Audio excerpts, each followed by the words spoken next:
안녕하십니까. 통일나우의 박수연입니다. 한 주간의 통일 소식을 브리핑에서 소개합니다. 조명균 장관은 지난 29일 오두산 통일전망대에서 열린 이산가족 기록물 기획전시 개막식과 임진각에서 열린 국립6.25 전쟁 납북자 기념관 개관식에 참석했습니다. 기록물 전시회는 그동안 이산가족, 정부기관 등 관련 단체의 기증품 중 북한에 있는 가족과 교환한 편지 및 선물 등 이산가족 기록물 125점이 전시됐으며 국립6.25 전쟁 납북자 기념관에는 납북 피해 상황 등 실물자료 중심인 상설 전시관과 납북자 가족들의 기증 유물 등을 전시한 특별 전시관으로 구성돼 있습니다. 조명균 장관은 정부는 한반도의 평화를 가장 중심에 두고 납북자 문제와 이산가족 문제를 풀어나가겠다고 말했습니다. 조명균 장관은 지난 28일 서울 프레스센터에서 외신 기자를 대상으로 정책 설명회를 가졌습니다. 이날 조 장관은 문재인의 한반도 정책을 중점적으로 설명했으며 외신 기자들의 질의응답도 이어졌습니다. 조 장관은 모두 말씀에서 현재 정부는 북핵 문제를 포괄적으로 해결하기 위해 다각적인 노력을 기울이고 있다며 앞으로도 북핵 문제 해결과 남북관계 복원을 흔들림 없이 추진해 나가겠다고 말했습니다.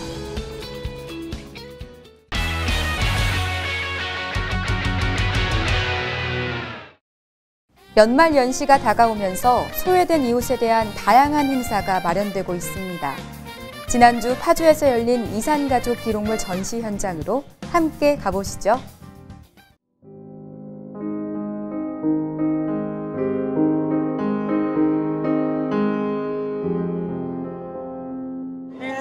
자네.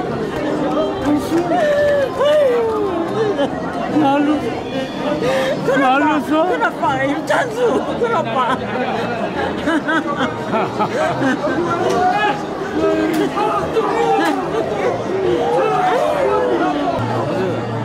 평생 만나보라요. 평생이나 목공이 모르세요? 목공이 형이죠?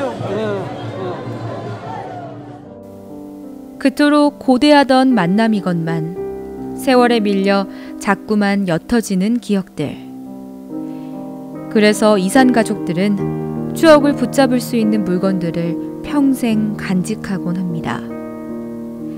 그들이 76년간 간직해온 보물들에는 어떤 이야기들이 숨어 있을까요?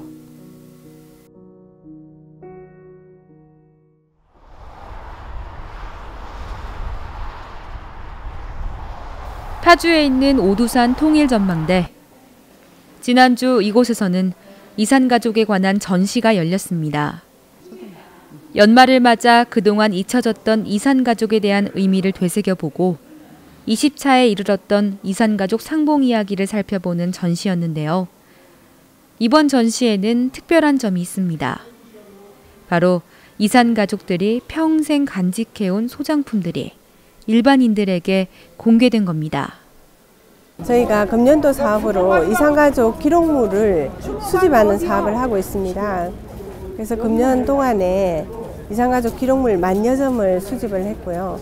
그중 한 125점을 저희가 선별해서 이번 전시회를 갖게 됐습니다. 이산가족 상봉 당시 사용했던 명찰부터 가족에게 받은 편지와 사진, 그리고 작은 소품들까지 낡긴 했지만 흠 하나 없는 물건들을 보니 그동안 이산가족들이 얼마나 소중히 간직해 왔는지 짐작이 갑니다. 한눈에도 오래된 것으로 보이는 이 옷에는 어떤 사연이 있을까요? 6.25 때 피난 나오면서 입었던 옷인데 저희 어머니하고 누님이 직접 떠주신 겁니다. 피난 나와서도 한참 입었어요. 그래서 여기 다 휘어진 거 그 수원인데 거의 처갓집 그 아줌마가 남편이 군대에 나가서 소식이 없대요. 그러면서도 애 하나 안고서 이걸 기어주고 그러더라고요. 이거 집에서 보관하고 계실 때 좀 꺼내서 한 번씩 보시나요? 매일 때때로 봤죠. 네, 때때로 봐서 이거는 내가 무덤까지 가져간다 약속을 했었어요, 저한테.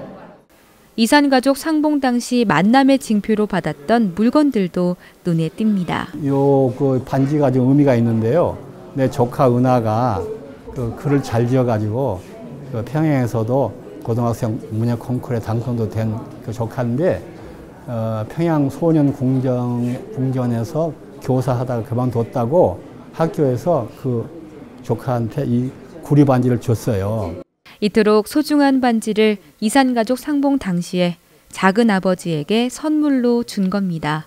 아니 너무 보고 싶고 나는 이산가족을 만나도요. 형이 돌아가셨으니까 결국은 1세대와 2세대끼리 만난 이산가족이에요. 이것도 될 거예요 아마. 1대 1세는 다 이렇게 1세대는 거의 돌아가신 분이 많으니까 그럼 1세와 2세 이렇게 만날 수밖에 없어요. 안타까운 일이죠.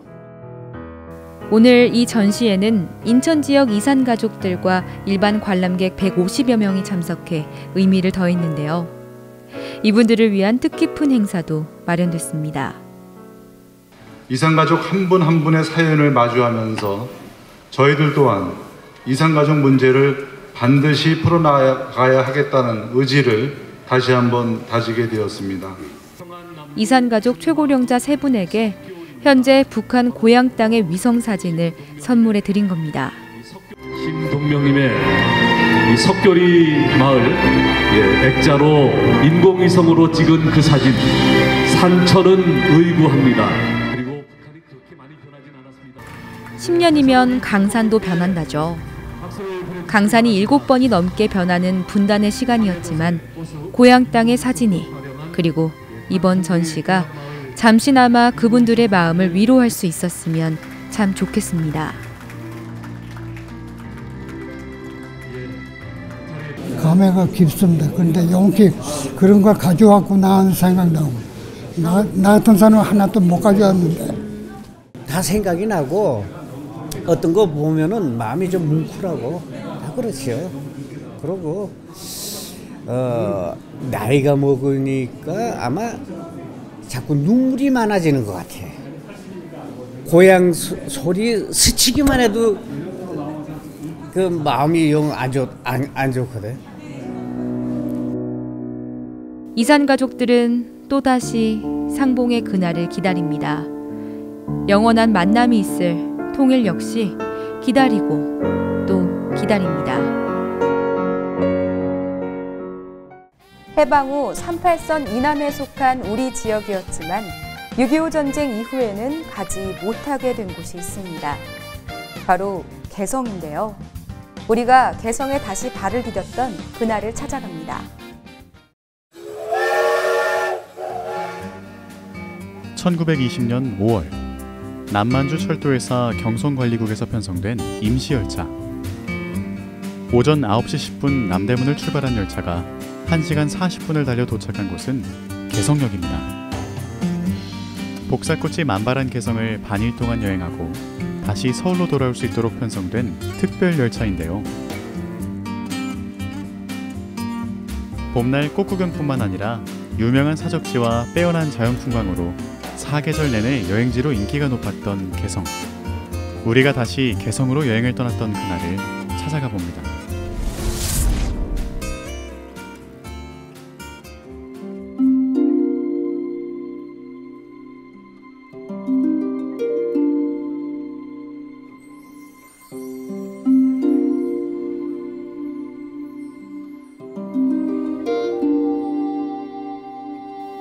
(2007년 12월 5일) 332명의 관광객을 태운 버스들이 시동을 겁니다. 국내 여행을 하는 여느 관광버스와 다를 바 없는 모습이지만 이 버스의 목적지는 조금 특별한데요. 해외여행을 할 때처럼 출경수속을 밟고 군사분계선을 지나서 가게 된 그곳. 서울에서 북쪽으로 80km 떨어진 개성입니다. 남쪽에서 출발하는 순간부터 여기는 이제 북쪽으로 가는 코스다 이렇게 생각하니까 관광객 대부분은 조금 약간 긴장하는 그런 상태죠. 심지어는 이제 이제 군사 분계선 안쪽이기 때문에 사진 촬영도 많이 통제하고 사실상 북쪽 구간을 들어서면은 양쪽 버스가 지나가는 옆으로 북쪽의 초병들이 계속 뭐 한 200m 단위로 계속 지켜보고 있어요.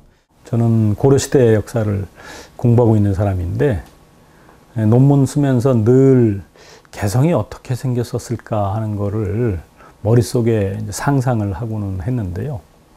남아있는 기록들만 가지고는 모습을 알기가 어려워요. 그렇게 쉽게 이루어지지는 않을 거라는 생각을 갖고 있었지만 정말로 개성을 갈 수 있는 기회가 이제 열린 거죠. 개성관광은 2000년 남측의 현대야산과 북측의 아태평화위원회가 개성공단 개발에 합의한 후 공단 사업의 하나로 관광사업을 추진하기로 하면서 시작됩니다. 이후 2005년 8월과 9월 세 차례의 시범관광을 실시했지만 북한의 핵 문제와 미사일 시험 발사 등으로 본격적인 여행은 진행되지 못하고 있었던 상황. 2007년 드디어 현대야산과 북측이 백두산 관광과 개성 관광에 대한 합의서를 체결하면서 관광 여건이 조성됩니다. 원 회장님하고 그 실무진이 북측을 방문을 하십니다. 그래서 북측의 그 유명한 관광지인 백두산 또 평양하고 묘향산, 개성 여기를 이제 둘러보시게 되죠. 개성공단 부지도 둘러보시고 관광지를 둘러보신 다음에 많은 그 협의하고 준비를 거쳐서 시작하기까지 좀 오랜 시간이 걸렸던 부분은 개성공단이 먼저 진행을 하고 그 다음에 관광을 하자 이렇게 그 개성공단 개발 사업안에 개성관광이 포함되어 있었기 때문에 그런 거죠. 개성관광을 위한 북측과의 협상에서 가장 우려했던 부분은 관광 코스. 주요 관광지인 고려박물관과 선주교, 숭양서원 등이 시가지 안에 몰려 있어 관광객들이 개성 주민들을 볼 수 있었기 때문입니다. 처음 답사를 갔을 때 이 관광지가 다 시내 안에 있는 겁니다. 그래서 과연 이게 그 북측에서 허용을 해줄까? 왜냐하면 금강산에서는 약간 좀 거부감이 있었거든요. 개성도 만약에 이 시내를 통과를 못하게 된다 그러면은 이 관광은 의미가 없다.